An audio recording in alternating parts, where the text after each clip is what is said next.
ভগবান শ্রীকৃষ্ণের কলিযুগ সম্পর্কে বিখ্যাত ভবিষ্যৎবাণী। কলিযুগে ভগবান শ্রীকৃষ্ণের দশম অবতার। শ্রীকৃষ্ণের বাণী। নমস্কার দর্শক বন্ধুরা, অদৃশ্য বাণী আপনাদের জানাই সুস্বাগতম। ভারতীয় দর্শন শাস্ত্র এবং বিভিন্ন দেবদেবীর পূজা অর্চনা এই চ্যানেলের প্রধান বিষয়বস্তু। আজকে আপনাদের সামনে যে বিষয়বস্তু নিয়ে আলোচনা করব তা হল ভগবান শ্রীকৃষ্ণ তিনি কলিযুগ সম্পর্কে কোন বাণী করে গেছেন এবং তা বর্তমানে কতখানি সত্য হচ্ছে, এবং কলিযুগের পাপের হাত থেকে রক্ষা পাওয়ার জন্য কোন উপায়ের কথা তিনি বলছেন, এবং সর্বোপরি কলিযুগে কবেই বা তিনি আবির্ভূত হবেন, কি বলছে আমাদের শাস্ত্র, কি তিনি ভগবদ গীতায় উল্লেখ করে গেছেন, তার সমস্ত কিছুই আমরা জানতে পারবো আজকে এই বিষয়বস্তুর মাধ্যমে। আমরা সকলেই জানি আমাদের শাস্ত্রে উল্লেখ রয়েছে যুগ প্রধানত চারটে: সত্য, ত্রেতা, দ্বাপর এবং কলিযুগ। দ্বাপর যুগের শেষ ভাগে ভাদ্র মাসের কৃষ্ণপক্ষের অষ্টমী তিথিতে কংসের কারাগারে আবির্ভাব হন ভগবান কৃষ্ণ। তাহার এই পবিত্র তিথিকে জন্মাষ্টমী বলা হয়, একথা আমরা সকলেই জানি। মহাভারতের কুরুক্ষেত্রের সমাপ্তি এবং পাণ্ডবগণের প্রস্থানের পর শুরু হয় কলিযুগ।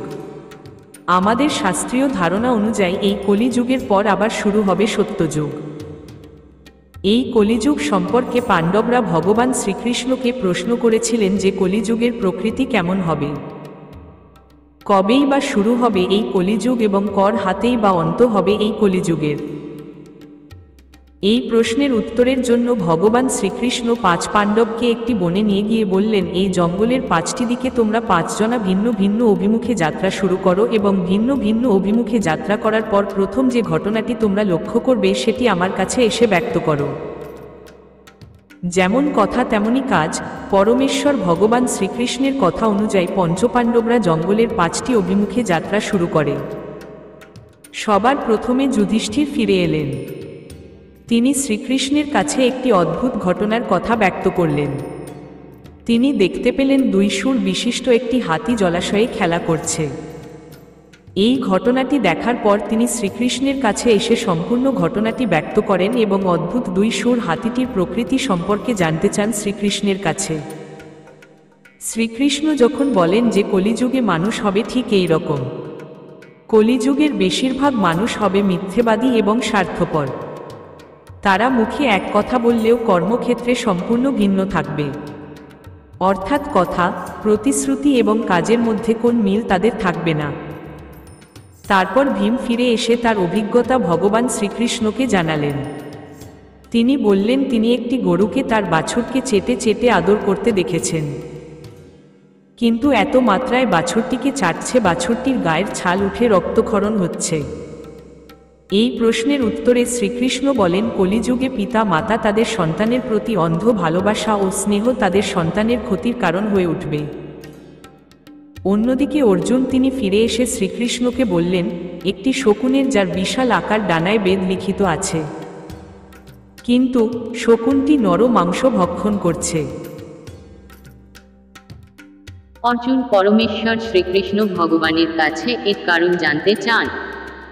তখন শ্রীকৃষ্ণ বলেন, কলিযুগে ভণ্ড সাধকের পরিমাণ বৃদ্ধি পাবে, অর্থাৎ দেশে যে সব মানুষই জ্ঞানী হিসাবে স্বীকৃত হবে তাদের বেশিরভাগেরই মনোভাব থাকবে ওই শকুনের মতো।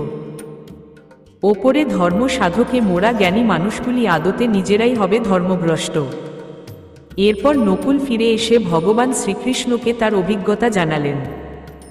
তিনি শ্রীকৃষ্ণকে বললেন, এক বিশাল আকার পাথরখণ্ড পাহাড় থেকে গড়িয়ে নিচে পড়ছে। কোন বৃক্ষ তাকে আটকাবার ক্ষমতা রাখছে না, সেই পাথরটি সবকিছু দুমড়ে মুচড়ে ভয়ঙ্কর গতিতে নিচের দিকে নেমে আসছে। এইভাবে কিছুক্ষণ নামার পর একটি গুল্ম অর্থাৎ ছোট গাছের গোড়ায় এসে পাথরটি থেমে যায় এবং বন্ধ হয়ে যায় তার তাণ্ডব লীলা। এই ঘটনা শ্রীকৃষ্ণকে জানালে শ্রীকৃষ্ণ তার পরিপ্রেক্ষিতে বলেন, কলিযুগে মানুষের পাপের আকার ওই পাথরের মতন হবে, যা তার জীবনকে তছনছ করে দেবে, ধ্বংসের অভিমুখে চালিত করবে গোটা সমাজকে। কিন্তু যদি কোনো মানুষ শুদ্ধ মনে শুধুমাত্র আমারই শরণাপন্ন হয়, তবে তাকে আমি সর্ববিপদ থেকে রক্ষা করব। অর্থাৎ সামান্য ওই ছোট গাছের মতো কেউ যদি আমার ভজনা করে সমস্ত পাপ তাহলে সেখানেই বিলুপ্ত হবে। এরপর সহদেব তিনি তার অভিজ্ঞতার কথা শ্রীকৃষ্ণকে জানালেন। তিনি দেখলেন জঙ্গলের মাঝে বেশ কয়েকটি কুয়ো, কিন্তু আশ্চর্যের বিষয় হলো এদের মধ্যে সবথেকে গভীরতম যে কুয়োটি তাতেই জল নেই। শ্রীকৃষ্ণ এই কথাটি শুনে বললেন যে কলিযুগে সমাজের সবথেকে অর্থশালী ক্ষমতাশালী ব্যক্তিরাই সেই সমাজে সবচেয়ে বেশি শোষণ করবে। যারা নীচ তারা কাম ও বিনোদনের জন্য এবং সুরা তামাক প্রভৃতির জন্য প্রচুর অর্থ ব্যয় করবে এবং সমাজে পিছিয়ে পড়া মানুষদের জন্য থাকবে শুধুই অবহেলা। অতএব গরিবের শোষণই হবে কলিতে প্রবল। ধনীরা হারাবে তাদের বিচার বিবেচনা করার ন্যূনতম বুদ্ধি। বর্তমান যুগ সম্পর্কে শ্রীকৃষ্ণ যে ব্যাখ্যা করে গেছেন এবং তার প্রতিটি যুক্তির বিন্দুমাত্র পরিবর্তন হবে না তাও সত্য। এভাবেই যে আমরা নিজেদের ধ্বংসকে নিজেরাই নিকট থেকে নিকটতম করে তুলেছি তা বুঝতে অসুবিধা হয় না। তার জ্বলন্ত দৃষ্টান্ত উদাহরণ আমরা আমাদের হাতের কাছেই দেখতে পাই। সুতরাং এই পাপের যুগ থেকে বাঁচার একমাত্র উপায় কৃষ্ণ ভজনা করা। একমাত্র কৃষ্ণ নামে পারে আমাদের সঠিক পথে পরিচালিত করতে। প্রত্যহ গীতা পাঠ করুন এবং তারই সঙ্গে কৃষ্ণ মন্ত্রে নিজেকে বিভোর করে রাখুন। অন্তত রোজ একটি বার হলেও কৃষ্ণ মন্ত্র জপ করুন। কলিযুগে ভগবান শ্রীকৃষ্ণ কখন আবির্ভাব হবে সে সব বিষয়ে আমাদের শাস্ত্রে উল্লেখ করা হয়েছে। কলিযুগের ভগবান শ্রীকৃষ্ণের অবতার হবে কল্কি অবতার। কলিযুগের অন্তে মুরাদাবাদ জেলার সম্বল গ্রামে সুমতি নামে ব্রাহ্মণ কন্যার গর্ভে ব্রাহ্মণের বাড়িতে কল্কি নামে ভগবান বিষ্ণুর দশম অবতারের আবির্ভাব ঘটবে। কল্কি হবে বিষ্ণু যথা সুমতির চতুর্থ সন্তান। শাস্ত্র অনুযায়ী কলিযুগের সময়কাল এখনও আসেনি, কিন্তু যুক্তচক্রের সময়কাল নিয়ে জটিল হিসাব করলে দেখা যায় যে প্রতিটি যুগের সময়কাল 12,000 বছর। তাহলে এক একটি যুগ 3,000 বছর স্থায়ী হয়। সেই হিসেব মানলে দেখা যায় 12,676 খ্রিস্টপূর্বাব্দে শুরু হয়েছিল সত্যযুগ এবং সেই হিসেবের সাথে মহাভারতের সময়কাল মিলালে দেখা যায় কলিযুগের অন্তকাল শুরু হবে 2025 খ্রিস্টাব্দ থেকে। তবে সনাতন বিশ্বাস অনুযায়ী কলিযুগের সময়কাল হবে 4,32,000 বছর। ফলে সেই হিসেব অনুযায়ী কল্কি অবতারের জন্মগ্রহণ করতে এখনও অনেক দেরি।